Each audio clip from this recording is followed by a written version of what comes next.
Bismillah Allah ka kama min waka ce zanni magwani na SP ne na Maryam hakuri kana ta je lokaci ne da ya zo rabbana nake bayarwa iko ne kuma kana ta je na sama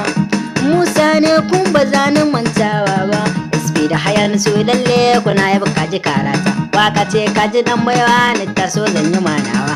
SP na haya na su lalle kaji ne muje kaji gwani da zan daga lalle ne biki ne an ka zo mani kun dauka musabu ne ke ta yin ashe waƙoƙin muje ka sani gwani SP muje yamzar yana anan yace in gaida kai kuma ina gaida shi lalle kuna tije Musa ne kai na ma da abu gaisuwar kuci ba za ni manta yawa kai ya batta ba ina kuke halora na sanya da kama Baba Maliki da shi ma na fasa da shi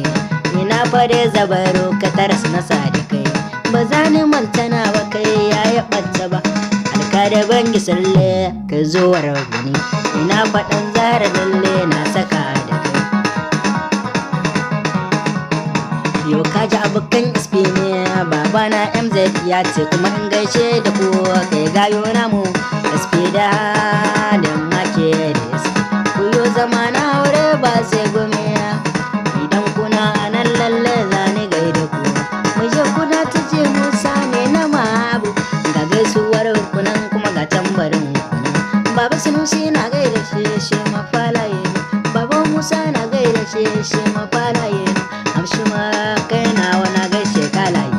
muje kaji gwani na zan daga mai kwaro ila da walalle na fasanya na kaje gidanka ya spidodo zane mawaka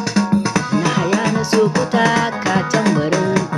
kuna ta jan hakan lalle a sha da ku Musa na kila ne nema na fagai da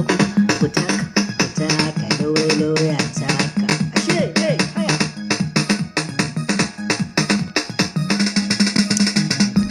ina fagayu sun ce kai fa mata